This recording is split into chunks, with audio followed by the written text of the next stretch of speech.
নমস্কার শ্রোতা বন্ধুরা, তোমরা শুনছো হানাবাড়ি, আর আমি ঋদ্ধি রয়েছি তোমাদের সঙ্গে। বিভিন্ন সাধের গল্প শুনতে অবশ্যই সাবস্ক্রাইব করো তোমার আমার গল্পবাড়ি হানাবাড়ি। আর তোমাদের নির্বাচন অনুযায়ী হানাবাড়িতে শুধুমাত্র এখন ভুতুরে নয়, কিছু কিছু সময় অদ্ভুতুরেও ঘটবে। নমস্কার বন্ধুরা, কেমন আছো? আশা করি সবাই ভালো আছো, সবাইকে ভালো রেখেছো। আবারও চলে এলাম একটি অন্য স্বাদের ভৌতিক গল্প নিয়ে। আজকের গল্পটা নেওয়া হয়েছে আমাদের হানাবাড়ি ফেসবুক পেজে আয়োজিত দুর্গাপুজো উপলক্ষে যে ভৌতিক গল্প প্রতিযোগিতা আয়োজন করেছিলাম আমরা, সেখান থেকে প্রথম 5টা গল্প আমরা পছন্দ করি। তার মধ্যে থেকে দ্বিতীয় গল্প আজ তোমাদের সামনে। আজকের গল্প সঞ্চারী ভট্টাচার্য মিত্রর কলমে মাতৃরূপেণ সংস্থিতা। আজকের গল্প পাঠে আমি ঋদ্ধি আর বিপুদাদুর চরিত্রে কৌশিক। তাহলে আর দেরি না করে চলো গল্পটা শুনে নেওয়া যাক। আর গল্পটা কিন্তু শেষ পর্যন্ত শুনতেই হবে, কারণ আমাদের কিন্তু প্রশ্ন উত্তর প্রতিযোগিতা চলছে। আজকের গল্পের শেষে এই গল্পের প্রশ্ন থাকবে তোমাদের জন্য। তাহলে শুরু করি আজকের গল্প।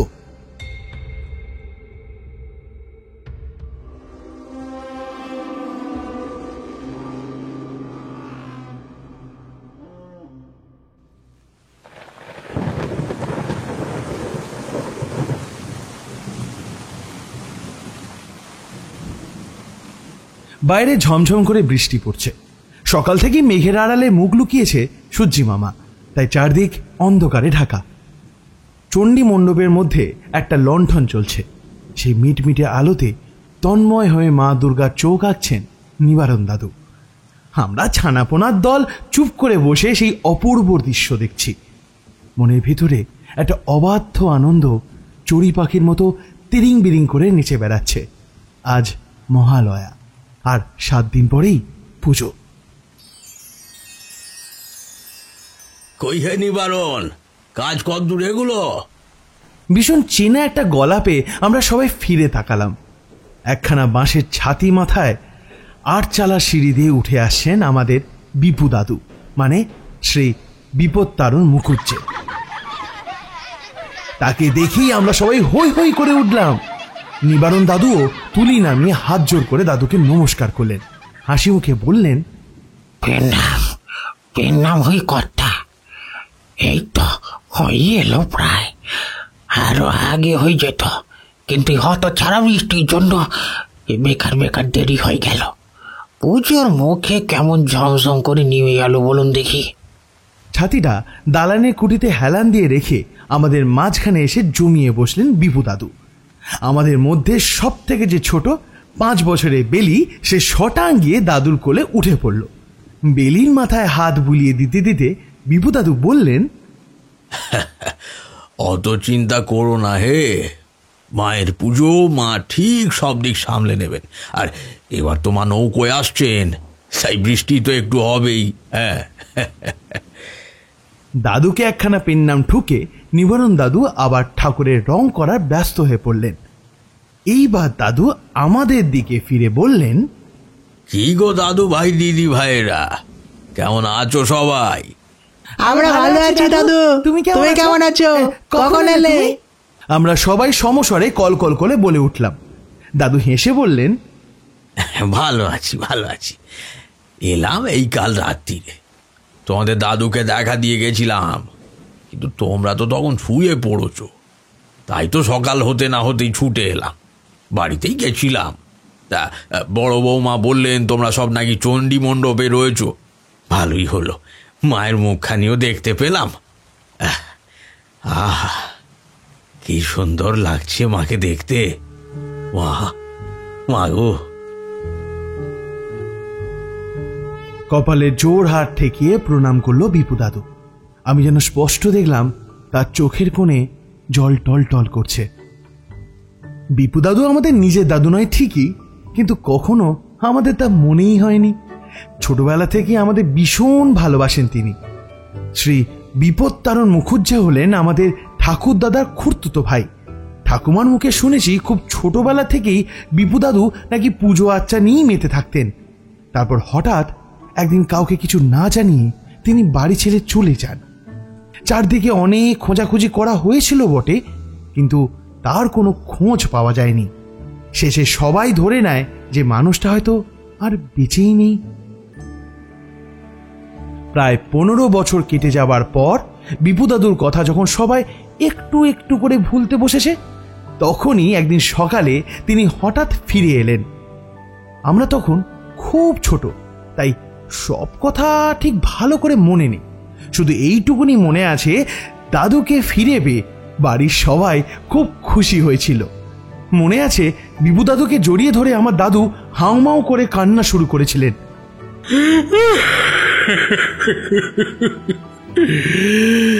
ওরে বিপু, তুই ফিরে এসেছিস বাবা। এতদিন কোথায় ছিলি ভাই আমার?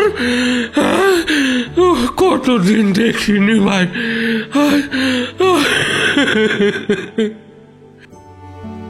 বিপু দাদু কিন্তু আমাদের বসত বাড়িতে থাকতেন না। চণ্ডী মণ্ডপের পাশে এক টুকরো জমিতে একখানা খড়ের দোচালা ঘর তৈরি করে সেই ঘরেই থাকতেন। পাড়ার লোকজন বলা বলি করে বিপু দাদু নাকি মস্ত বড় তান্ত্রিক, অনেক ক্ষমতা আছে তার। দাদুকে দেখে কিন্তু সেসব বোঝা যায় না। রক্তাম্বর, লাল সিঁদুরের তিলক, মোটা মোটা রুদ্রাক্ষের মালা, এসব কিছুই নেই তার। খুব সাধারণ সাদা ধুতি চাদর পরা সদা হাস্যময় মানুষটিকে আমরা আমাদের সমবয়সী বন্ধুর থেকে বেশি অন্য কিছু ভাবতেই পারি না কখনো। আর তিনিও আমাদের নানা রকম আশ্চর্য কাহিনী শোনান, রামায়ণ, মহাভারত, পুরাণ, এসবের গল্প। গ্রামের লোকজনের নানা বিপদে আপদে সাধ্যমতো সাহায্য করে বিপু দাদু। সবাই তাকে দেবতার মতো ভক্তি শ্রদ্ধা করেন। শুধু আমাদের গ্রামের নয়, আশপাশের এলাকা থেকেও অনেক লোক তাকে ডেকে নিয়ে যায়। আমরা জানি দিন 15 আগে ঠিক সেই রকম একটা জায়গায় গিয়েছিলেন বিপু দাদু। সেই দিন থেকেই গল্প শুনতে না পেয়ে আমরা ছটফট করছিলাম। আমি আর থাকতে না পারে চেঁচিয়ে উঠলাম, বললাম, ও দাদু, গল্প বলো না গো, কতদিন তোমার গল্প শুনিনি। বলতে না বলতেই বাড়ির ভিতর থেকে আমাদের সবার জন্য জলখাবার নিয়ে এলো মানদা পিসি। বড় বড় কাঁসার বাটিতে মুরগি আর নারকোলের নাড়ু, সঙ্গে 2-4টে করে ছোট ছোট তিলকুট। আর বিভু দাদুর জন্য মা পাঠিয়েছেন 2খানা সন্দেশ আর বাড়িতে বানানো কুচো নিমকি। দাদু মানদা পিসিকে একটু তামাক সেজে দেবার কথা বললেই সে তক্ষুনি হাতের বারকোশখানা নামিয়ে তামাক সেজে এনে দিল দাদুর জন্য। হুকর নলে একটা টান দিয়ে বিপু দাদু জিজ্ঞেস করলেন, কি গল্প শুনবে বলো তো বাবারা? তোমার যা ইচ্ছে সেটাই বলো দাদু।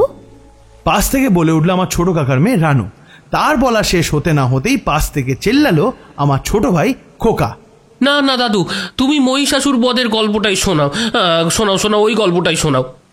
হ্যাঁ দাদু, মা দুর্গা আর মহিষাসুরের যুদ্ধের গল্পটাই বলো না। এ গল্প তো তোমরা আগে অনেকবার শুনেছো, আবার শুনতে ইচ্ছে করছে বুঝি? হুঁকোটা নামিয়ে রেখে বিপু দাদু বলে উঠলেন। আমরা সবাই চটপট করে খালি বাটিগুলো একপাশে সরিয়ে রেখে চণ্ডী মণ্ডপের চাল থেকে গড়িয়ে পড়া বৃষ্টির জলে হাত ধুয়ে এসে দাদুর কাছে বসলাম। মা দুর্গাকে আবার একবার প্রণাম করে দাদু শুরু করলেন তার গল্প। হ্যাঁ, তোমরা তো জানোই দেবতাদের রাজা ইন্দ্রের সঙ্গে অসুরদের ভীষণ শত্রুতা ছিল। প্রায় কোনো না কোনো অসুর দলবল জুটিয়ে এনে ইন্দ্রকে স্বর্গ থেকে তাড়িয়ে তাঁর সিংহাসন দখল করে নেওয়ার চেষ্টা করত। এরকমই একবার অসুরদের রাজা হলো মহিষাসুর নামে এক মহাশক্তিশালী অসুর। তার জন্ম হয়েছিল মোষের পেট থেকে, তাই তার নাম মহিষাসুর। সে প্রজাপতি ব্রহ্মাকে কঠোর তপস্যায় সন্তুষ্ট করে বর পেয়েছিল যে দেব, দানব, যক্ষ, রাক্ষস কিংবা মানুষ কোনো প্রজাতির পুরুষই তাকে বধ করতে পারবে না। সেই অহংকারে মত্ত হয়ে সে স্বর্গ আক্রমণ করে বসল। দেবতা ও দানবদের মধ্যে ভীষণ যুদ্ধ শুরু হলো। শ্রী শ্রী চণ্ডী নামে একখানা বই আছে জানো তো? সেই বইয়ে লেখা রয়েছে এই যুদ্ধ নাকি পুরো 100 বছর ধরে চলেছিল। তাহলেই ভাবো কেমন শক্তিশালী ছিল অসুরেরা। জানি তো দাদু। এতক্ষণ চুপ থাকার পর কচি গলায় কলকল করে উঠল বেলি। বাবা রোজ স্নান করে ওই বইটা পড়ে, কি খট্টমটো সব লেখা বাবা, আমি তো একটুও বুঝতে পারি না। বিপু দাদু হা হা করে হেসে উঠলেন। হাসতে হাসতেই বেলির মাথায় হাত বুলিয়ে দিতে দিতে বললেন, একটু বড় হও দিদি ভাই, তারপর ঠিক বুঝতে পারবে। মোট 700টা শ্লোক আছে ওই বইতে, তাই তো ওই বইয়ের নাম সপ্তশতী। ও দাদু, গল্পটা বলো না। বেলি আবার বলে উঠল। বিপু দাদু আবার বলতে শুরু করলেন, আচ্ছা বেশ, বাকিটা বলি শোনো। তা নিজেদের সমস্ত শক্তি দিয়ে যুদ্ধ করেও দেবতারা হেরে গেলেন। স্বর্গের সিংহাসনে এসে বসল মহিষাসুর। দেবতারা তখন স্বর্গ থেকে পালিয়ে গিয়ে মর্তে এসে লুকিয়ে রইলেন। রাজা হওয়ার পরে মহিষাসুর সমস্ত পৃথিবীর ওপর শুরু করল ভীষণ অত্যাচার। তার অত্যাচারে অতিষ্ঠ হয়ে দেবতারা গেলেন বিষ্ণু আর মহাদেবের কাছে। তাঁদের কাছে গিয়ে দেবতারা সমস্ত কথা খুলে বললেন। মহিষাসুরের এত স্পর্ধার কথা শুনে রাগে জ্বলে উঠলেন বিষ্ণু ও মহাদেব। তাদের চোখ মুখ লাল হয়ে উঠল। সেই রক্তচক্ষু থেকে বেরিয়ে এলো এক বিশাল তেজ ও রাশি। সঙ্গে সঙ্গেই অন্যান্য দেবতাদের শরীর থেকেও এক সুবিশাল তেজ নির্গত হলো। সেই সমস্ত তেজ একসঙ্গে মিলেমিশে গেল এবং তা থেকে এক পরমা রূপবতী দিব্য স্ত্রী মূর্তি উৎপন্ন হল। তিনি হলেন জগজ্জননী মহামায়া, আদ্যাশক্তি মা দুর্গা। দেবতারা মনের আনন্দে তাকে নানা রকম পোশাক আশাক গয়নাগাটি অস্ত্রশস্ত্র দিয়ে একেবারে সাজালেন। দেবী 10 হাতে 10 অস্ত্র নিয়ে যুদ্ধের সাজে সজ্জিতা হয়ে ভীষণ অট্টহাসিতে আকাশ বাতাস ভরিয়ে তুললেন। তারপর দেবতারা সবাই মিলে তাকে অনুরোধ করলেন মহিষাসুরকে বধ করে তার অত্যাচার থেকে জগৎকে মুক্ত করার জন্য। তা দেবী তার সমস্ত সৈন্যদের নিয়ে বাহন সিংহের পিঠে চেপে যুদ্ধক্ষেত্রে উপস্থিত হলেন। তারপর মহাশঙ্খে ফুঁ দিলেন। সেই দিক বিদিক কাঁপানো আওয়াজ শুনে মহিষাসুর আর তার সৈন্যরাও সেখানে ছুটে এলো। মহিষাসুর দেখল যুদ্ধের আহ্বান দিয়েছেন এক নারী। তাঁর তেজে ত্রিলোক আলোকিত হয়ে উঠেছে। তার মুকুট স্পর্শ করেছে আকাশ।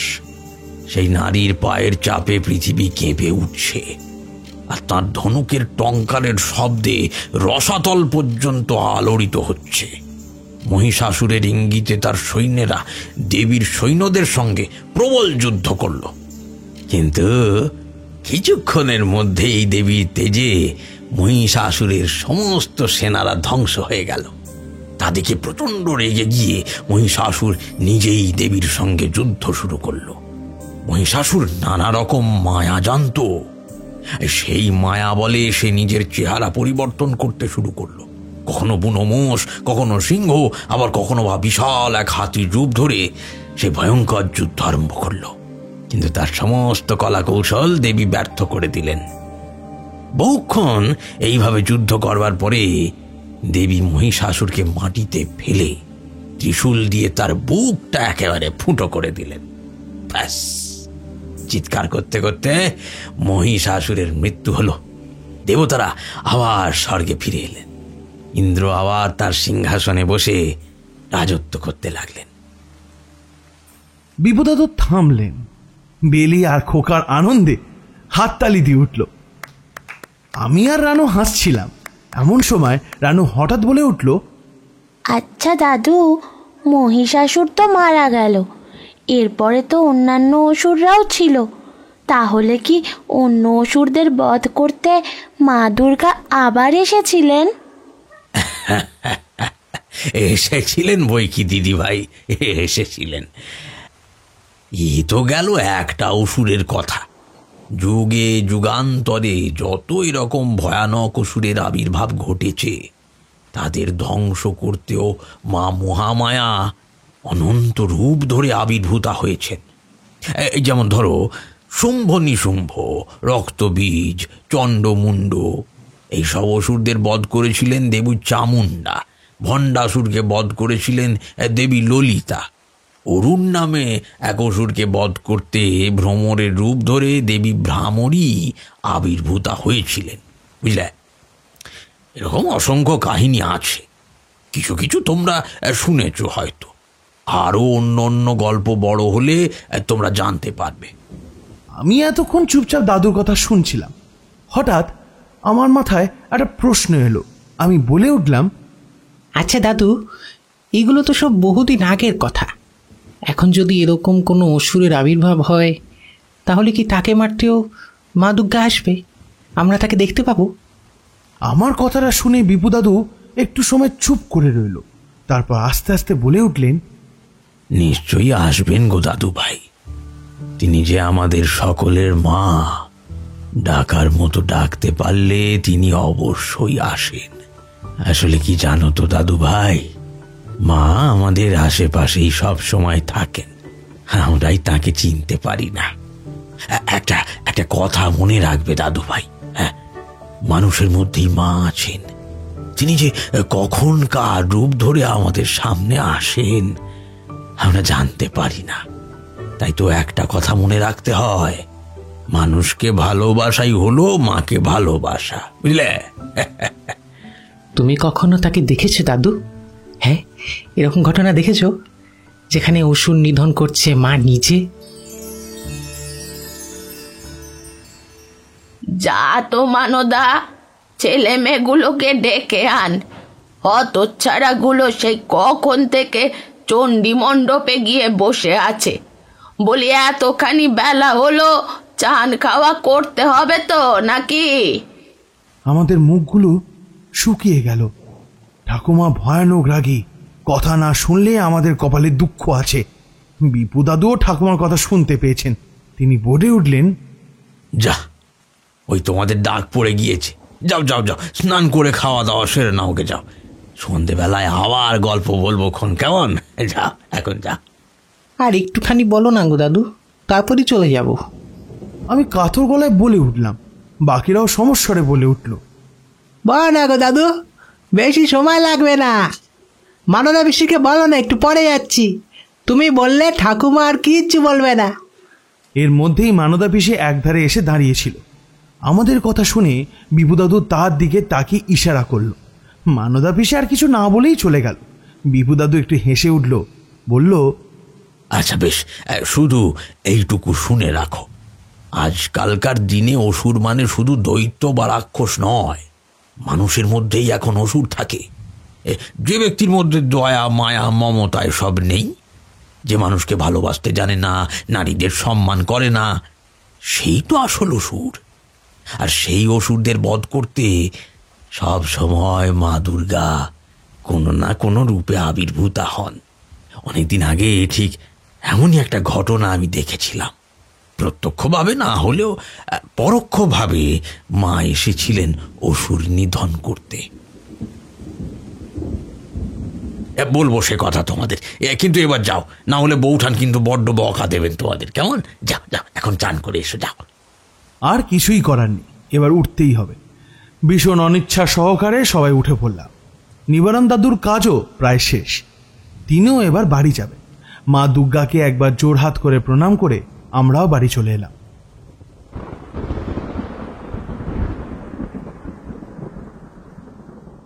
কিন্তু আমাদের কপাল খারাপ ছিল। বিকালের বৃষ্টি থেমে গিয়ে আকাশ বেশ পরিষ্কার হয়ে গেল। তাই বাবা আর ছোট কাকা পুজোর জিনিসপত্র কিনতে গঞ্জে যাবেন ঠিক করলেন, আর সঙ্গে নিয়ে যাবেন বিপু দাদুকে। তাই তাদের ফিরতে ফিরতে অনেকটা রাত হয়ে গেল। বেলি আর খোকা ততক্ষণ খাওয়া দাওয়া সেরে ঘুমিয়ে পড়েছে। আমি আর রানু তখনও জেগেছিলাম। আমরা কিন্তু এত সহজে বিপু দাদুকে ছেড়ে দিলাম না। নাছোড়বান্দার মতো ধরে রইলাম, গল্পটা বলতেই হবে। কিছুতেই বিপু দাদু আমাদের বোঝাতে পারে না। পরে বাধ্য হয়ে বিপু দাদু বৈঠকখানার ঘরে আমাদের দুজনকে নিয়ে বসলেন। আবার টিপ টিপ করে বৃষ্টি পড়তে শুরু করেছে। বাইরের বৃষ্টির আওয়াজ আর লণ্ঠনে টিমটিমের আলোয় একটা গা ছমছমে পরিবেশ তৈরি হয়েছে। মাটিতে ফরাসের উপর পিঠ টান করে বিপু দাদু বসলেন। আমরা দুজনও তার কাছে গা ঘেঁষে বসলাম। বিপু দাদু আমাদের দিকে তাকিয়ে একটু হেসে বললেন, গল্প শুনতে শুনতে কিন্তু বেশি রাত করলে চলবে না। ভোর ভোর উঠতে হবে তো, কাল থেকে পুজোর কাজ আরম্ভ হয়ে যাবে। বেলা হয়ে গেলে কিচ্ছু দেখতে পাবে না। আমরা প্রবল বেগে মাথা নাড়ালাম। না না, আমরা ঠিক উঠে পড়বো। তুমি তাড়াতাড়ি গল্পটা শুরু করো দাদু। বিভুদাদু একটা বড় নিঃশ্বাস নিয়ে কয়েক মুহূর্ত চুপ করে রইলেন, তারপর ধীরে ধীরে বলতে শুরু করলেন। আমি যখন বাড়ি ছেড়ে বের হই, আমার বয়স তখন মাত্র 16। সংসারে কোনোদিনই আমার মন ছিল না। সেই বয়সেই এক তীব্র বৈরাগ্য আমাকে আচ্ছন্ন করে রাখত। মাথার মধ্যে শুধু একটা কথাই ঘুরে বেড়াতো, কি করলে আমি তাকে দেখতে পাবো।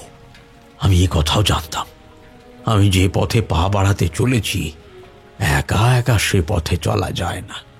সত্যিকারের গুরুর আশীর্বাদ আর পথ প্রদর্শন না থাকলে আমার মনের ইচ্ছে কখনোই পূরণ হবে না। তাই পথে পথে ঘুরে শুধু একজন গুরুর সন্ধান করে বেড়াতাম। এমনি করে করে কত ভণ্ড সাধু দেখলাম, দৈব ওষুধের ব্যবসায়ী দেখলাম, সাধুর ছদ্মবেশে ডাকাত দেখলাম, কিন্তু সত্যিকারের সাধকের দেখা পেলাম না। এইভাবে ঘুরতে ঘুরতে একদিন পৌঁছলাম তারাপীঠে। বীরভূম জেলার এই মহাতীর্থ অনেক মহান সাধকদের সাধনপীঠ। আমি মনে মনে ভাবলাম, দেখি এখানে কোনো সত্যিকারের সাধুর সন্ধান পাওয়া যায় কিনা। আমার কপাল ভালো ছিল, কিংবা এ হয়তো মায়েরই আশীর্বাদ ছিল।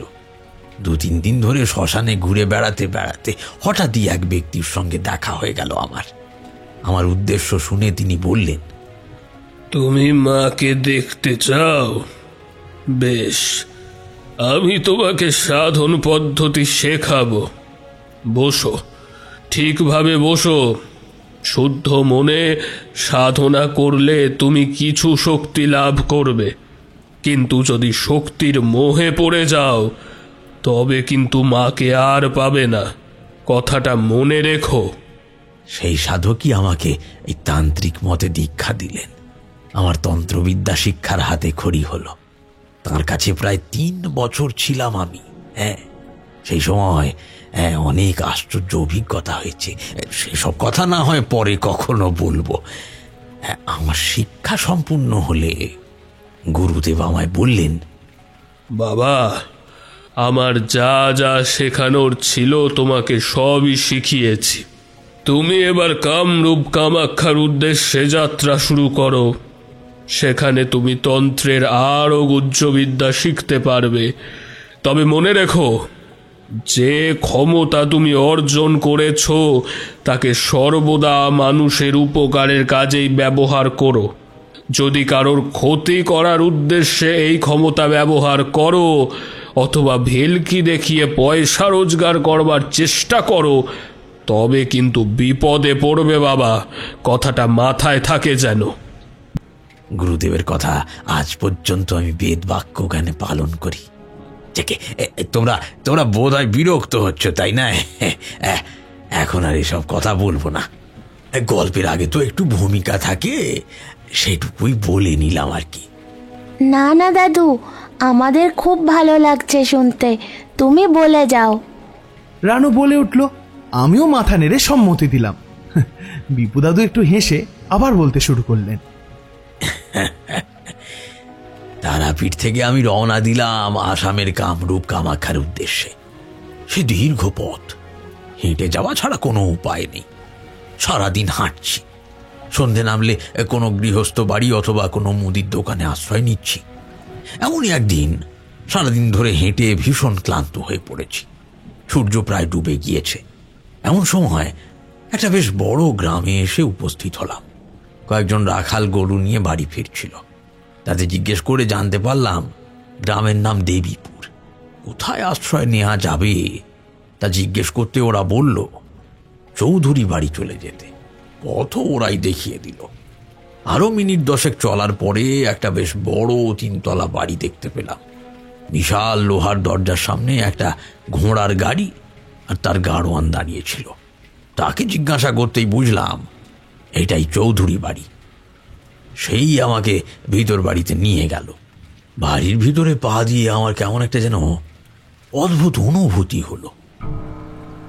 ঠিক যেন মনে হলো বাইরে থেকে ঘরের ভিতরের তাপমাত্রাটা হঠাৎ করে অনেকটা কমে গেল। আমার হাত পায়ের তলাগুলো ঠান্ডায় একেবারে শিরশির করে উঠল। প্রথমে আমি ভাবছিলাম পুরোনো দিনের বাড়ি বলেই বুঝি এরকম হচ্ছে, কিন্তু না, আমার ধারণাটা ভুল প্রমাণ করে নাকে ভেসে এলো একটা অদ্ভুত গন্ধ।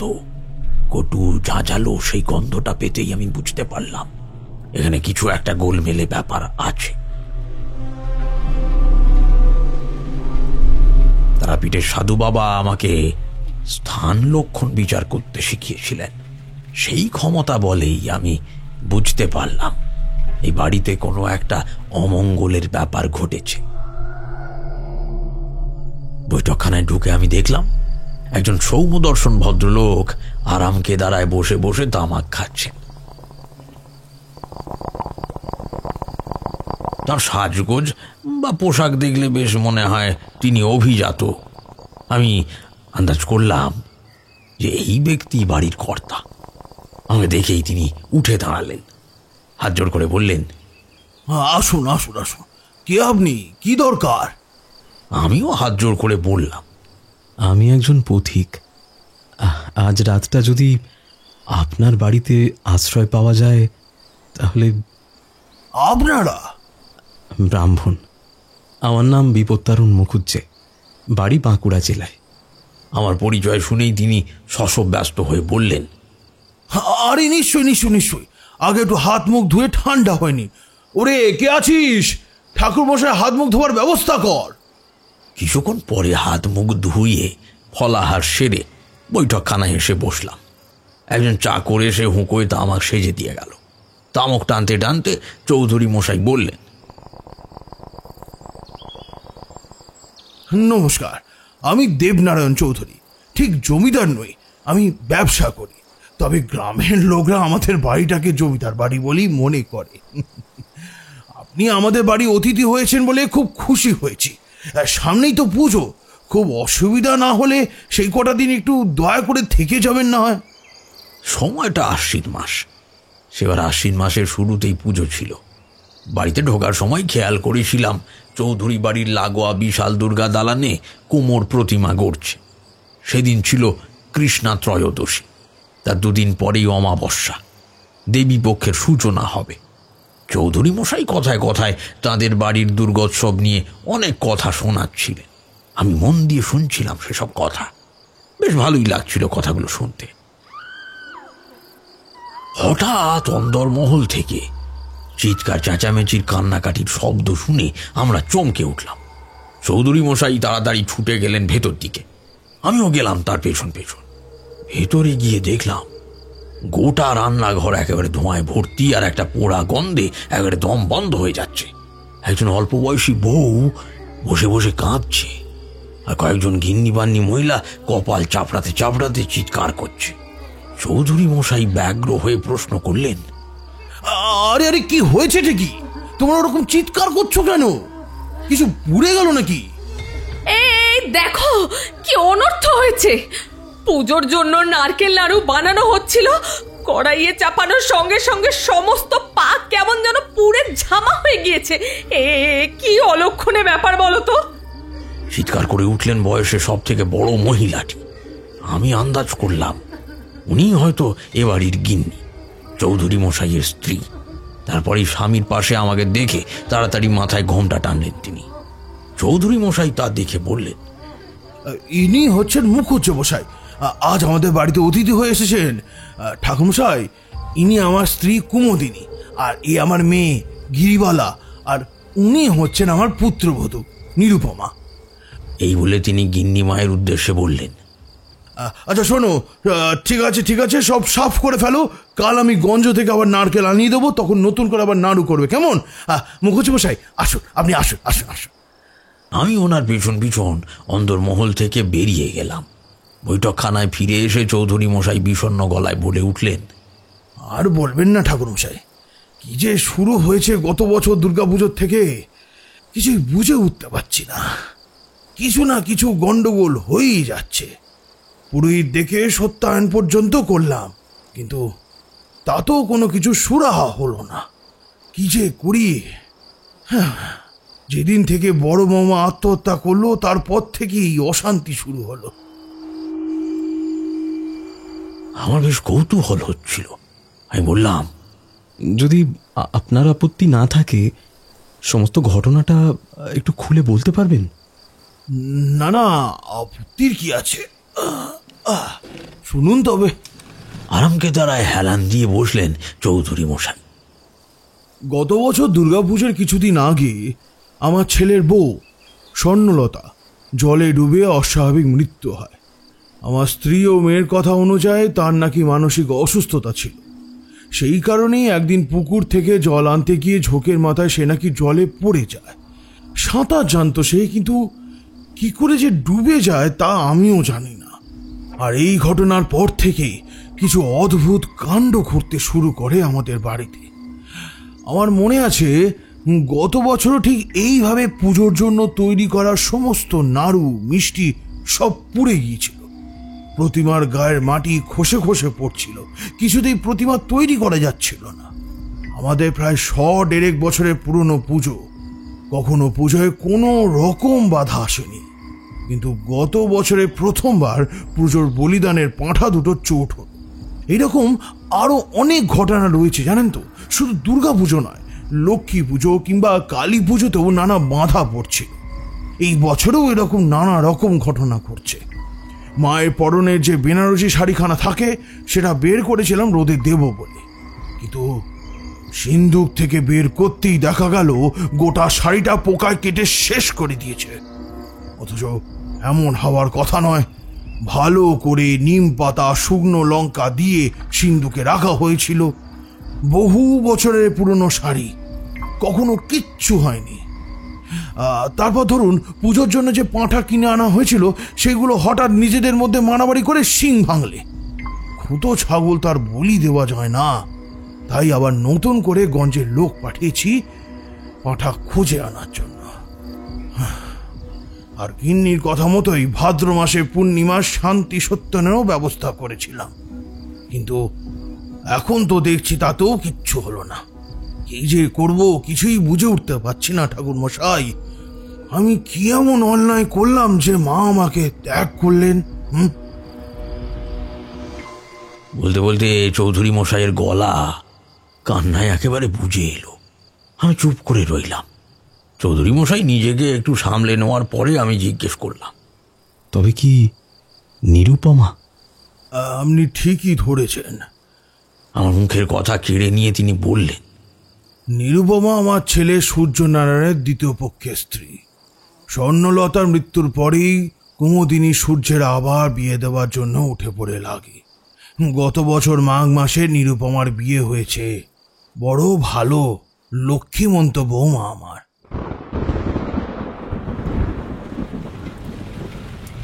আমরা এক মনে গল্প শুনছিলাম। হঠাৎ বিপু দাদুকে বাধা দিয়ে রানু বলল, আচ্ছা দাদু, এই দু চোট ব্যাপারটা কি গো? কথাটা আগেও কয়েকবার শুনেছি, খুবই নাকি অমঙ্গলের ব্যাপার, কিন্তু জিনিসটা কি একটু বুঝিয়ে দাও না গো। বিপু দাদু রানুর প্রশ্নে হেসে বললেন, পুজোর সময় পাঁঠা বলি হয় দেখেছো তো দিদি ভাই। নিয়ম হচ্ছে খাঁড়ার এক কোপে পাঁঠাটিকে কেটে ফেলতে হয়। যদি তা না হয়, মানে এক কোপে পাঁঠার ধড়মুণ্ড যদি আলাদা না হয়, তাহলে সেইটাকেই চলতি ভাষায় বলে দু চোট হওয়া। এর মানে হচ্ছে মা সেই বলি গ্রহণ করেননি, ফলে সেদিনের সমস্ত পুজো বিফল হয়ে যায়। আবার নতুন করে উপাচার সাজিয়ে পুজো করতে হয়। এবার বুঝেছ? রানু হাসি মুখে মাথা নাড়ল। বিপু দাদু আবার শুরু করলো, তা সব শুনে আমি চৌধুরী মশাইকে বললাম, আচ্ছা, আপনার মেয়ের বিবাহ কোথায় হয়েছে? সে কি এখানেই থাকে? চৌধুরী মশাই উত্তর দিলেন, এই পাশের গ্রামেই আমার মেয়ের বিয়ে হয়েছে। শ্বশুরবাড়ি কাছাকাছি হওয়ার ফলে ও যাতায়াত লেগেই থাকে। আর সামনেই তো পুজো, গিরিও তাই কদিন হলো এসেছে। আমার স্ত্রীর তো বয়স হয়েছে, আর নিরুপমা এ বাড়িতে নতুন, তাই ওকে আনলাম কাজকর্মে সাহায্য করার জন্য। কিন্তু এই যা কাণ্ড শুরু হয়েছে, কি যে হবে ঠাকুরমশাই, আমি কিছু বুঝে উঠতে পারছি না। বড্ড ভয় হচ্ছে আমার। ব্যস্ত হবেন না চৌধুরী মশাই, মাকে ডাকুন, তার দয়া হলে তিনি সব বিপদ আপদ কাটিয়ে দেবেন। কথা বলতে বলতে অনেকটা রাত হয়ে গেছিল।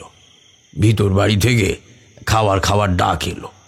আমরা দুজনেই হাত মুখ ধুয়ে ভেতরে গিয়ে দেখলাম বারান্দায় পাশাপাশি দুজনের পাত পড়েছে। আমি জিজ্ঞেস করলাম, শুধু আমরা দুজনেই বসবো? আপনার ছেলে কোথায়?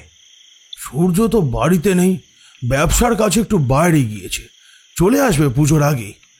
নিন নিন, খেয়ে নিন, সংকোচ করবেন না দয়া করে। চৌধুরী মশাইয়ের স্ত্রী, মেয়ে ও বৌমা এসে আমাকে প্রণাম করলো। আমি ওনাদের আশীর্বাদ করে খেতে বসলাম। গিন্নিমা আমাদের সামনেই বসে পাখার বাতাস করছিলেন। পরিবেশন করছিলেন নিরুপমা। একটু দূরে দাঁড়িয়েছিল গিরিবালা।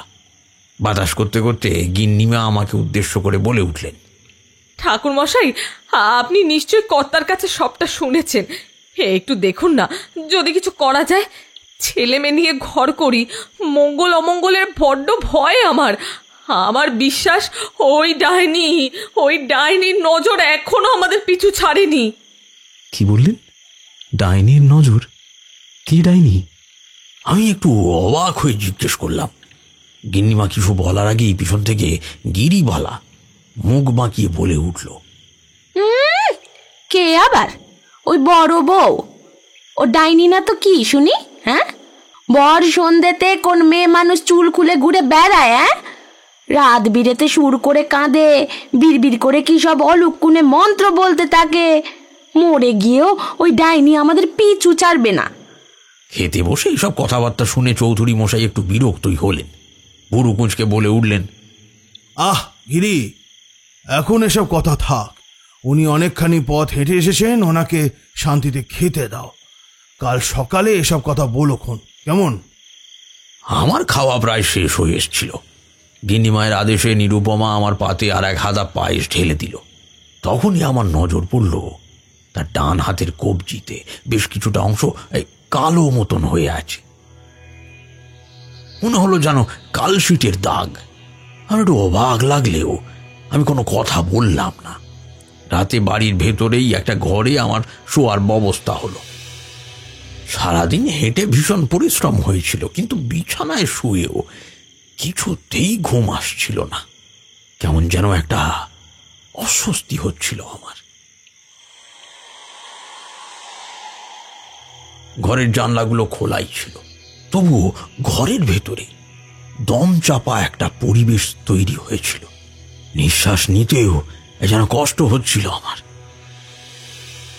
বারবার আমার মনে হচ্ছিল কিছু একটা ঠিক নেই।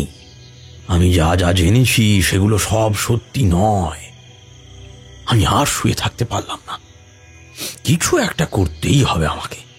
আমি বিছানা ছেড়ে উঠে পড়লাম।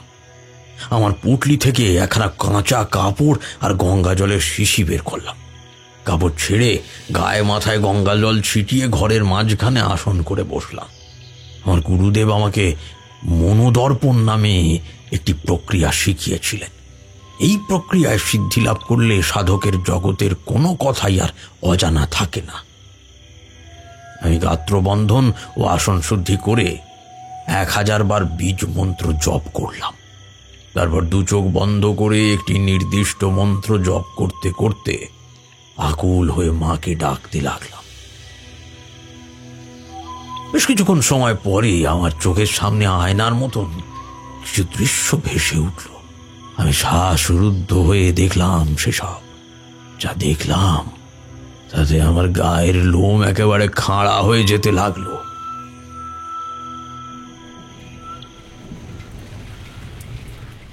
কি দেখলে গো দাদু? আর থাকতে না পেরে আমি জিজ্ঞেস করে বসলাম, সেটা তো এখনই বলা যাবে না দাদু ভাই, দাঁড়াও, গল্পের শেষে সব জানতে পারবে, বললেন বিপু দাদু। রানু আমার হাতে একটা চিমটি কেটে বলল, উফ দাদা, তোমার ধৈর্য খুব কম, দাদুকে বলতে দাও না। আমি চুপ করে গেলাম। বিপু দাদু আবার গল্প বলতে শুরু করলো। সারাটা রাত আমি ভালো করে ঘুমোতে পারলাম না।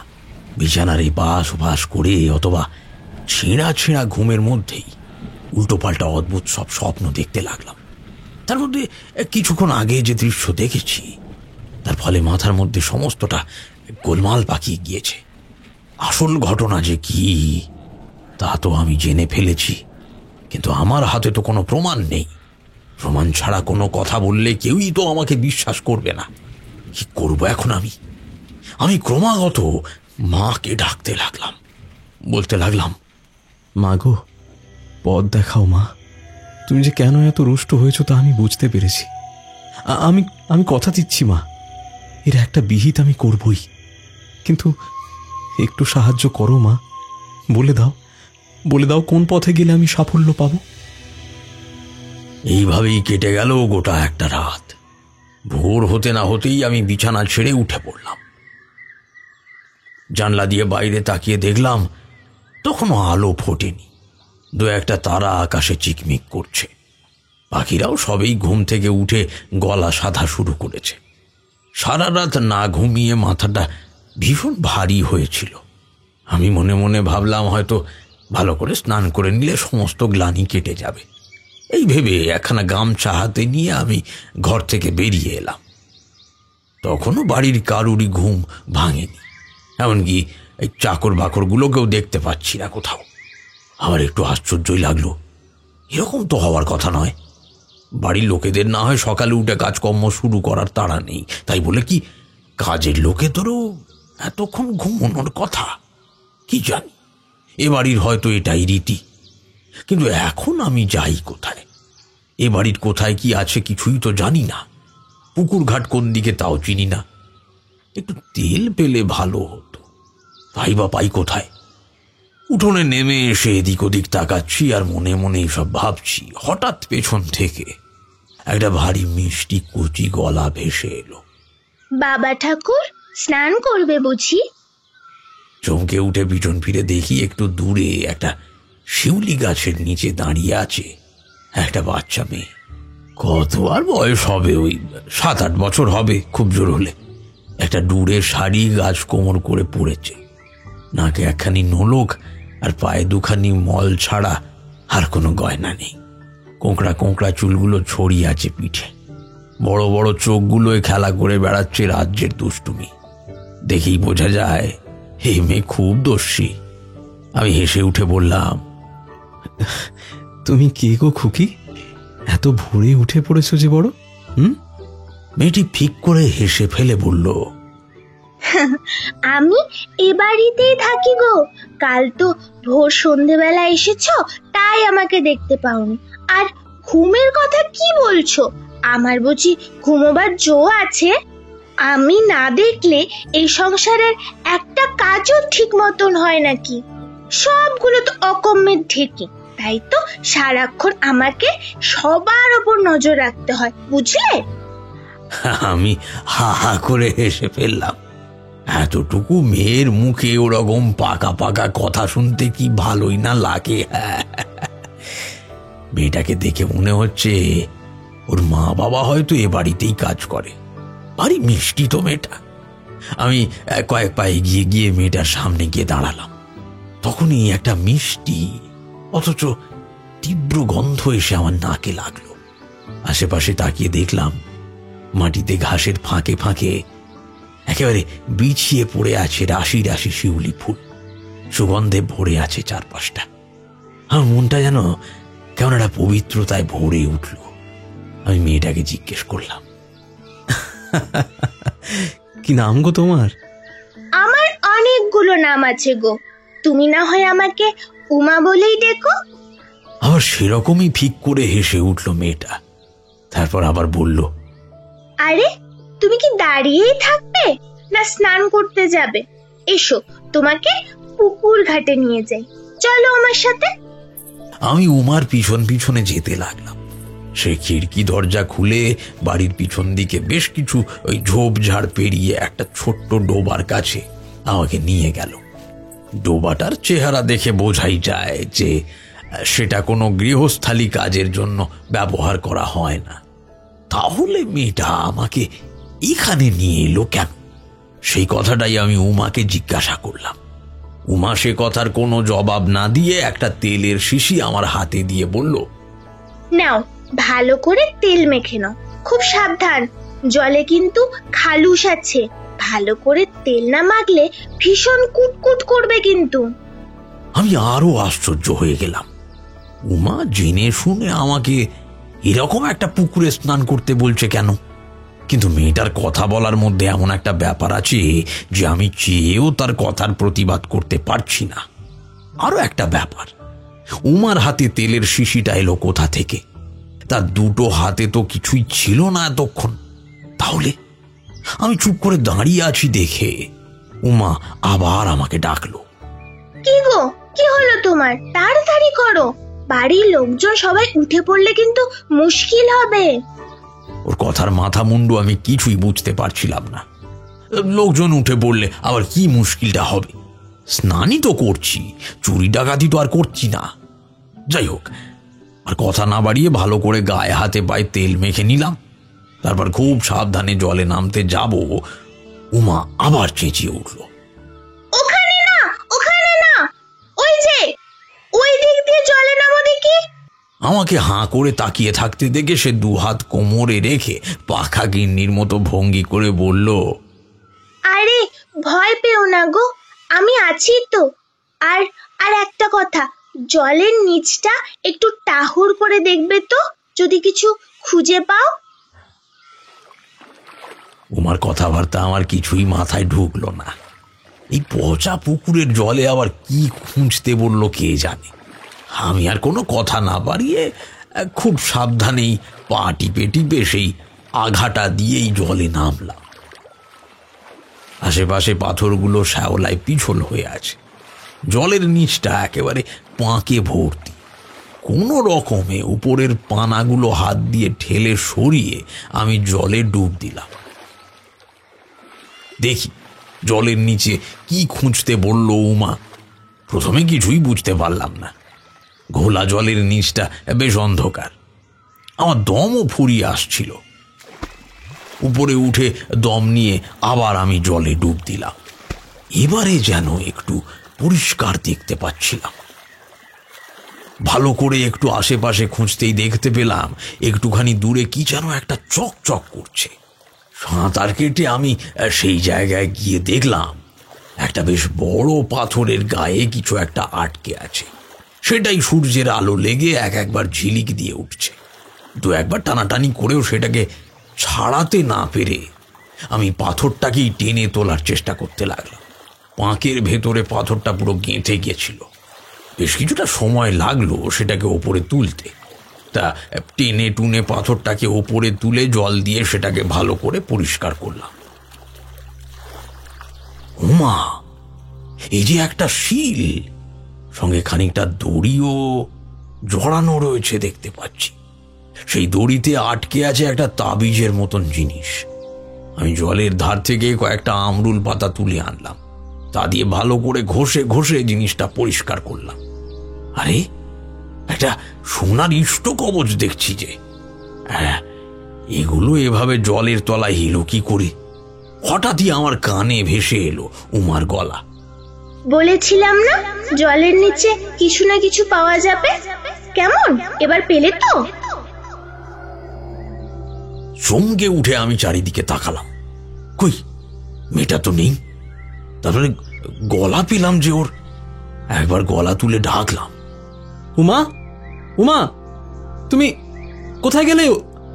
তোমাকে দেখতে পাচ্ছি না কেন? না, কোনো উত্তর পেলাম না। শুধু নাকে ভেসে এলো কিছুক্ষণ আগে পাওয়া সেই মিষ্টি সুগন্ধটা। তখনই আমার এই মাথার ভেতরে যেন বিদ্যুৎ চমকালো। কাল রাতে মনোদর্পণে বসে দেখা ঘটনাগুলোর একের পর এক আমার চোখের সামনে ভাসতে লাগলো। আমি সবটা বুঝতে পারলাম। শিলটাকে ওইভাবে রেখে আমি হাতে পায়ে লেগে থাকা কাঁদাগুলো সাফ করে কাপড় পরে নিলাম। ইষ্ট কবচটা বেঁধে নিলাম ধুতির খুঁটে। বৈঠকখানায় এসে দেখলাম চৌধুরী মশাই বসে আছেন। তাঁর পাশে বসে আছে এক যুবক। আমাকে দেখে চৌধুরী মশাই ব্যস্ত হয়ে বলে উঠলেন, আরে ঠাকুর মশাই, কোথায় ছিলেন আপনি? আমি তো চিন্তায় পড়ে গেছিলাম। আমি সে কথার কোনো উত্তর না দিয়ে তাকে জিজ্ঞেস করলাম, ইনি কে চৌধুরী মশাই?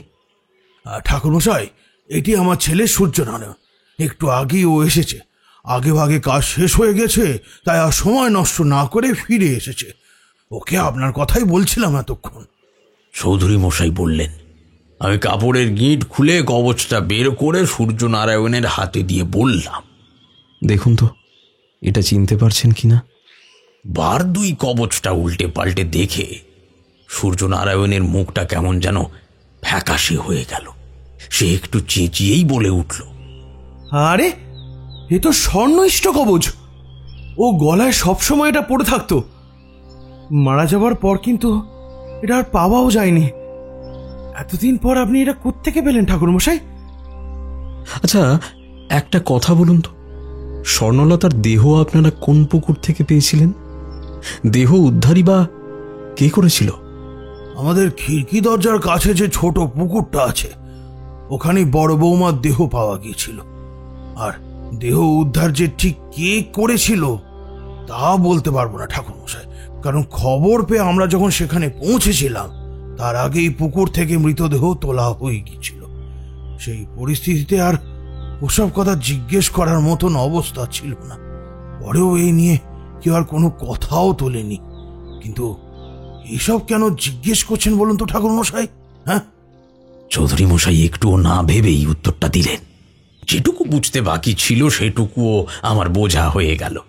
আমি একটু হেসে বললাম, একটু অপেক্ষা করুন, আমি সমস্ত প্রশ্নের উত্তর দেব। আমার সঙ্গে একটিবার ভিতরে চলুন। আমার সঙ্গে সঙ্গে ওনারা দুজন অন্দরে এলেন। আমি এক দাসীকে দিয়ে গিন্নিমা, গিরিবালা আর নিরুপমাকে ডেকে পাঠালাম।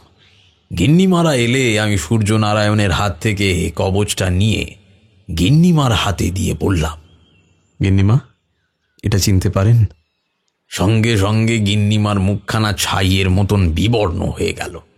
তিনি আমতা আমতা করে বললেন, এটা এটা এটা আপনি কোথায় পেলেন? আমি সবার মুখের ওপর একবার চোখ বুলিয়ে বললাম, আমি আজ সকালে খিড়কির পাশের ছোট্ট ডোবায় স্নান করতে গেছিলাম। সেই ডোবার জলের নিচ থেকে একখানা শিল, এক গাছা দড়ি আর এই ইষ্ট কবচটা পেয়েছি। গিনিমা, এবার কি আপনি আর আপনার মেয়ে সত্যি কথাটা স্বীকার করবেন? আমার কথা শুনে গিন্নিমা ও গিরিবালা ভূত দেখার মতন চমকে উঠলেন। চৌধুরী মশাই ও সূর্যনারায়ণের মুখেও ফুটে উঠেছে এক রাস বিস্ময়। কিন্তু গিন্নিমা ভাঙলেন, তবু মচকালেন না। একটু সামলে নিয়ে তিনি ঝাঁঝিয়ে উঠলেন, কি সব আবল তাবল বকছেন? আপনি স্নান করতে গিয়ে কি না কি পেয়েছেন, তার দায় আমি নেব কেন? যান তো যান, অনেক অতিথি সৎকার হয়েছে, এবার মানে মানে বিদায় হন বলছি। ভুলে যাবেন না গিন্নিমা, আমি কিছুটা হলেও তন্ত্রবিদ্যা শিখেছি, তাই কোনো কিছুই কিন্তু আমার চোখ এড়িয়ে যায় না।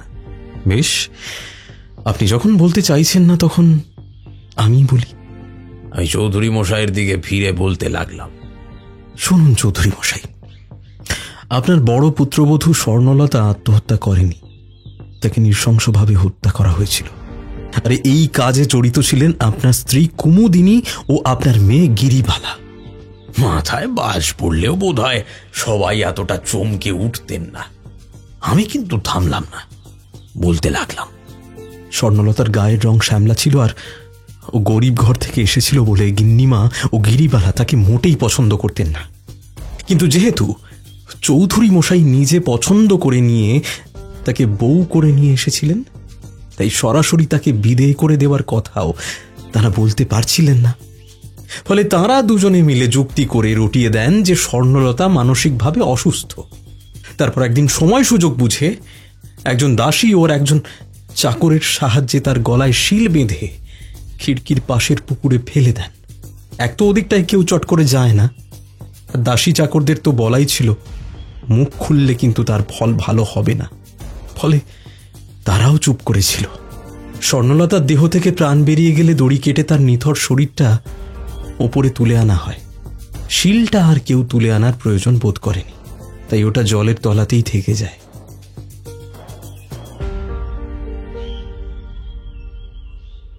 আমি থামতেই আর্তনাদ করে ওঠে সূর্যনারায়ণ। এসব আপনি কি বলছেন ঠাকুরমশাই? আমার মা, আমার বোন এই কাজ করেছে? কি করে সম্ভব? স্বর্ণলতার মতো এত গুণী মেয়েকে শুধু চেহারা আর টাকার জন্য? ছি ছি ছি ছি ছি! মা, মা তুমি এ কি করলে? মা, কি করলে? মুখে আঁচল চাপা দিয়ে হু হু করে কেঁদে ওঠে গিরিবালা। কাঁদতে কাঁদতেই বলে ওঠে, ওই অচেনা লোকটার কথায় তুই আমাকে আর মাকে অবিশ্বাস করছিস দাদা? তোর মনে হয় আমরা এই কাজ করতে পারি? হ্যাঁ বাবা, তোমার সামনে ওই লোকটা আমাকে আর মাকে অপমান করছে, তুমি এখনো চুপ করে আছো?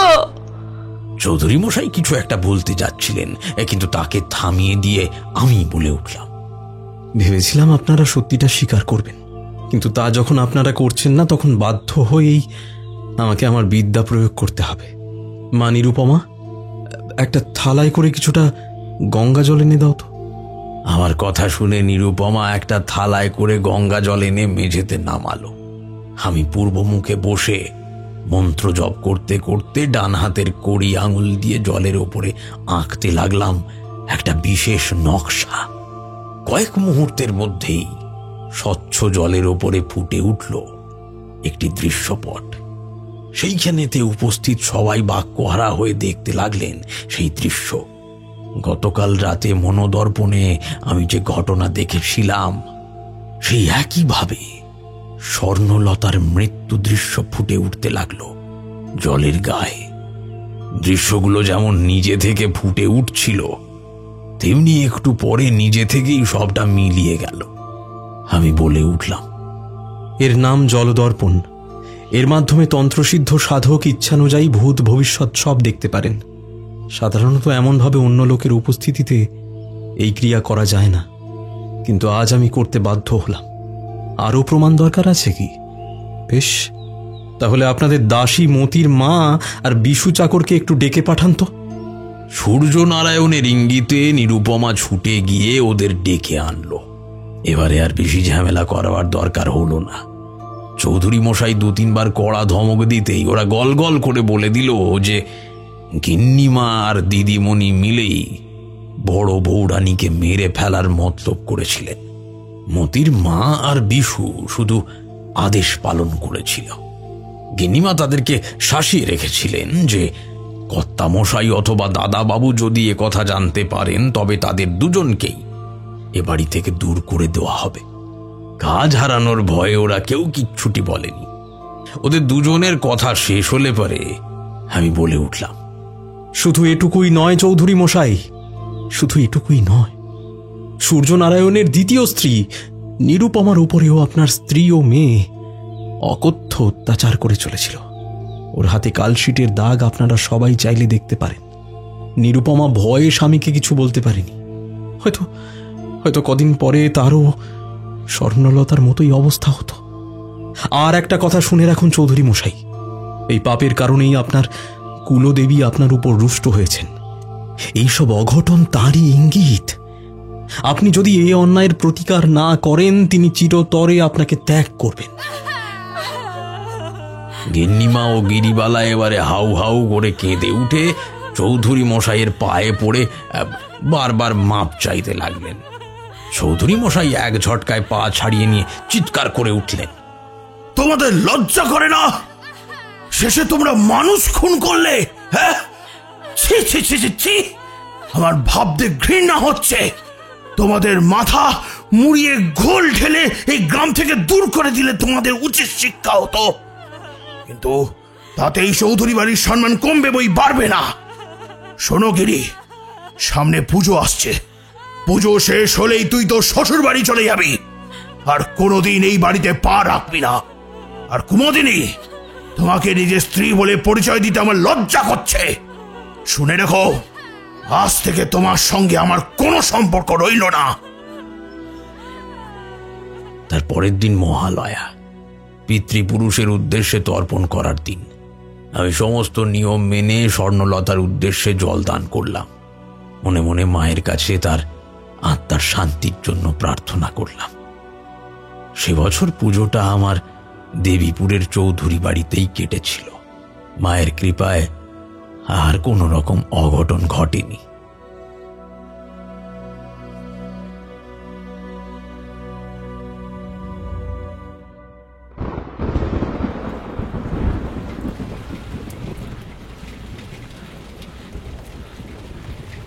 দাদু থামলেন। আমি একটু কিন্তু কিন্তু করে বলে উঠলাম, দাদু, গল্পটা জব্বর, তাতে সন্দেহ নেই, কিন্তু তুমি যে বলেছিলে মা এসেছিলেন অসুর বধ করতে, এখানে তো অসুর কে তা বোঝাই যাচ্ছে, আর তারা যে তাদের পাপের শাস্তি পেল তাও বুঝতে পারলাম, কিন্তু মা কই, তিনি তো এলেন না। রানু আমাকে সমর্থন করলো। বিপু দাদু তখন বললেন, দাঁড়াও, এই গল্পের একটা উপসংহার আছে, সেটা আগে শোনো। এই বলে বিপু দাদু আবার গল্প শুরু করলেন। তা সেই সকালের পরে কিন্তু ওই উমা নামের ছোট্ট মেয়েটাকে আমি আর দেখতে পাইনি। সবকিছু মিটে যাওয়ার পরে আমি চৌধুরী মশাইকে উমার চেহারার বর্ণনা দিয়ে জিজ্ঞাসা করেছিলাম যে সে ওখানে থাকে কিনা। চৌধুরী মশাই ও সূর্যনারায়ণ দুজনেই এক বাক্যে বলেছিলেন যে ওই বয়সের বা ওরকম চেহারার কোনো মেয়ে ওই বাড়িতে থাকে না। সে কথা শুনেই আমার মনে ভীষণ খটকা লেগেছিল, কিন্তু আসল ব্যাপারটা আমি বুঝলাম তারপরে। ষষ্ঠীর দিন সকালে চৌধুরী মশাই আমাকে ডেকে পাঠালেন। আমি বৈঠকখানায় এসে দাঁড়াতেই তিনি আমাকে বললেন, চলুন ঠাকুর মশাই, কল্পনারম্ভের পুজো এখনই শুরু হবে। জানেন তো, এ বাড়ির একখানা বিশেষ রীতি আছে। চক্ষুদান হবার পর থেকেই মায়ের ঘরে পালমশাই ছাড়া আর কারো যাওয়ার অনুমতি থাকে না। এই সময় বাইরের কেউ মায়ের মুখ দেখে না, আর মায়ের শয্যা সম্পূর্ণ হওয়ার পরই সবাই মাকে দেখবে আর তাকে বরণও করা হবে। তাই তাড়াতাড়ি চলুন, সবাই সবাই চলে গিয়েছি কিন্তু। চৌধুরী মশাইয়ের পিছন পিছন আমি এসে দাঁড়ালাম দুর্গা মণ্ডপের উঠোনে। দেখলাম সেখানে অনেক লোক জড়ো হয়েছে। একপাশে দাঁড়িয়ে আছে 16 জন ঢাকি, তাদের কাঁধের ঢাকগুলো ময়ূরের পালক লাগানো, আর সবার সামনে লাল পাড় গরদ পরে বরণডালা হাতে দাঁড়িয়ে আছে নিরুপমা। গিন্নিমাকে এই ভিড়ের মধ্যে কোথাও দেখতে পেলাম না। চৌধুরী মশাই সব আয়োজন ঠিকঠাক হয়েছে কিনা দেখে নিয়ে ঢাকিদের ঢাক বাজাতে বললেন। সঙ্গে সঙ্গে বেজে উঠল শঙ্খ, ঘণ্টা, কাঁসর ও সানাই। মহিলারা একসঙ্গে উলুধ্বনি করতে শুরু করলেন। তারপর পুরোহিত মশাই ঠাকুর ঘরের বন্ধ দরজাটি খুলে দিলেন। সবাই উঠোনেই নতজানু হয়ে মাকে প্রণাম করতে শুরু করল। মাকে বরণ করার জন্য নিরুপমা সিঁড়ি বেয়ে ঠাকুর দালানে উঠে গেল। তার পিছন পিছনে আমি ও চৌধুরী মশাইও উঠলাম। দেখলাম ঘরের মাঝখানে উঁচু পাথরের বেদিতে অধিষ্ঠান করেছেন জগজ্জননী। আহ, কি তাঁর রূপ! 10 হাতে 10 অস্ত্র নিয়ে বেনারসি আর হিরে মুক্তোর গয়না ঝলমলিয়ে চারিদিক আলো করে বসেছেন তিনি। আমি আরেকটু ভালো করে দেখব বলে কয়েক পা এগিয়ে গেলাম। মায়ের মুখের দিকে ভালো করে তাকাতেই আমার মাথায় যেন বাজ পড়ল। আমি কি দেখছি? এমন মুখ তো আমি আগেও দেখেছি। এ তো অবিকল উমার মুখ। সেই চোখ, সেই দুষ্ট মিষ্টি মাখা মুখের হাসি, এমনকি নোলকটি পর্যন্ত যথাস্থানে আছে। আমাকে অবাক হয়ে তাকিয়ে থাকতে দেখে চৌধুরী মশাই বলে উঠলেন, মায়ের রূপ দেখে অবাক হচ্ছেন বুঝি ঠাকুর মশাই?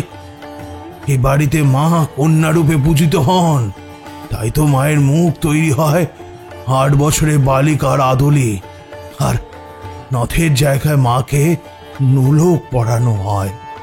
আমার কানে আর কিচ্ছু ঢুকছিল না। উমার বলা প্রত্যেকটা কথা আমার কানে বেজে চলেছিল। উমা বলেছিল তার ঘুমানোর জো নেই, সে না থাকলে সংসারের কোনো কাজ ঠিক মতন হয় না। সে বলেছিল তার নাকি অনেকগুলো নাম। আমার সমস্ত কিছু গন্ডগোল হয়ে যাচ্ছিল। আমি আর থাকতে পারলাম না, হাঁটু ভেঙে বসে পড়ে হাউ হাউ করে কেঁদে উঠলাম।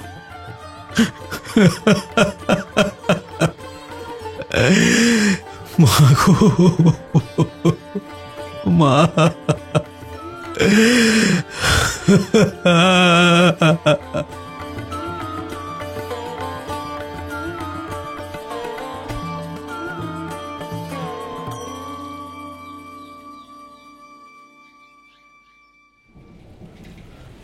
গল্প শেষ করলেন দাদু।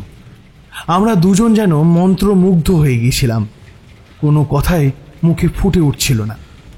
বেশ কিছুক্ষণ পরে নীরবতা ভেঙে রানুই প্রথম বলে উঠল, তাহলে মা দুর্গাই উমা রূপে এসে তোমাকে সাহায্য করেছিলেন দাদু?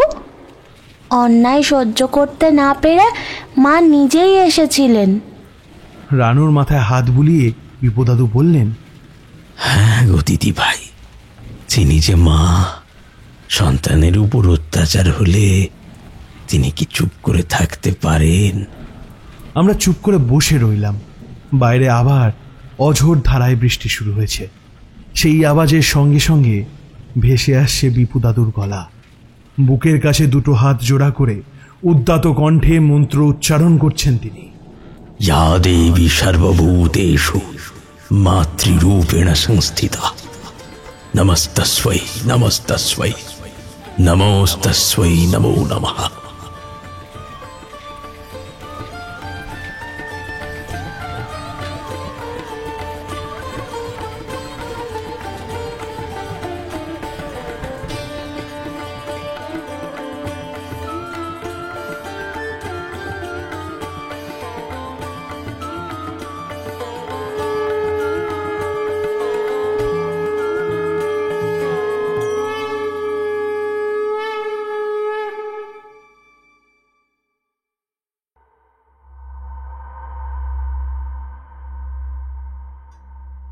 শেষ হলো আজকের গল্প। সঞ্চারী ভট্টাচার্য মিত্রর কলমে মাতৃরূপেণ সংস্থিতা। আজকের গল্প পাঠে আমি ঋদ্ধি, বিপুদাদুর চরিত্রে কৌশিক, অন্যান্য চরিত্রে নীল, শুভম, রুভিনা, বর্ষা, সোনিয়া, অস্মিতা।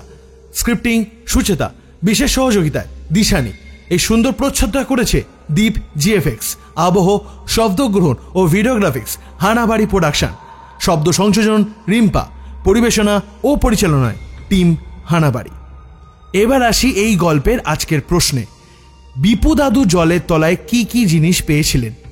জানাও তোমাদের উত্তর আমাদের কমেন্ট বক্সে। আমরা সেখান থেকে বেছে নেব সঠিক উত্তর দেওয়া 3 জনকে, আর তাদের নাম প্রকাশ পাবে আমাদের ইউটিউব কমিউনিটি পোস্টে। যেমন কালাপানি এবং দুর্গা দুর্গতি নাশিনীর গল্পের প্রশ্নে যারা সঠিক উত্তর দিয়েছে তাদের নাম আমাদের ইউটিউব কমিউনিটি পোস্টে আপলোড হয়ে গেছে। তারা অবশ্যই গিয়ে তাদের নামটা দেখে আসতে পারো। এইভাবে টানা 1 মাস ধরে যারা সর্বোচ্চ সঠিক উত্তর দিতে পারবে তাদের জন্য রয়েছে বিশেষ আকর্ষণীয় পুরস্কার। তাই দেরি না করে তোমাদের উত্তর জানাও তোমাদের কমেন্টে, আর জানাও তার সাথে আজকের গল্পটা তোমাদের কেমন লাগলো। যদি গল্পটা ভালো লেগে থাকে তাহলে লাইক করতে হবে এবং শেয়ার করে দিতে হবে তোমাদের আত্মীয় স্বজন এবং বন্ধু বান্ধবের কাছে, এবং তাদেরকে বলতে হবে আমাদের হানাবাড়ি ইউটিউব চ্যানেলটা যেন তারা সাবস্ক্রাইব করে পাশে রাখা বেল আইকন ক্লিক করে অল করে দেয়, যাতে আমাদের নতুন কোনো ভিডিও এলে সবার আগে তাদের কাছে নোটিফিকেশান পৌঁছে যায়। আর এখনও পর্যন্ত যারা অভিক অর্জুন দত্তের কাল রাত্রি গল্পটা শোনোনি তারা এক্ষুনি যাও, গিয়ে আমাদের চ্যানেলে অভিক অর্জুন দত্তের কাল রাত্রি শুনে তোমাদের মতামত আমাদের কাছে জানাও। আর যদি ভালো লেগে থাকে তাহলে ওই গল্পটাতেও লাইক করো এবং শেয়ার করে দিও। আর আমাদের হানাবাড়ি ফেসবুক পেজ যারা এখনও ফলো করোনি তাড়াতাড়ি যাও, আমাদের ভিডিও ডেসক্রিপশানে লিঙ্ক দেওয়া আছে, গিয়ে ফলো করো। কারণ আমাদের কিন্তু সব সময় প্রতিযোগিতা চলতেই থাকে। আর তোমাদের মধ্যে যারা লেখক লেখিকা আছে তারাও কিন্তু এই ফেসবুক পেজে তাদের লেখা জমা দিতে পারো। পছন্দ হলেই তোমাদের সাথে সরাসরি যোগাযোগ করে ওই গল্পটি বা ওই উপন্যাসটি আমরা অডিও রূপ নিয়ে আসব। বন্ধুরা, কাল রাত্রির পর তোমাদের জন্য আসছে আরও একটি সারপ্রাইজ। হ্যাঁ, ঠিক শুনেছ, আর এটা খুব তাড়াতাড়ি আসছে। মনীশ মুখোপাধ্যায়ের বহুল চর্চিত একটি উপন্যাস নরক। আসছে খুব তাড়াতাড়ি। নজর রেখো হানাবাড়ি ইউটিউব চ্যানেলে। তাহলে বন্ধু আজ আসি, দেখা হচ্ছে পরবর্তী কোনো গল্পে। ততদিন ভালো থেকো, সুস্থ থেকো, হানাবাড়ি পাশে থেকো, সাবধানে থেকো আর ভয় থেকো। শুভরাত্রি।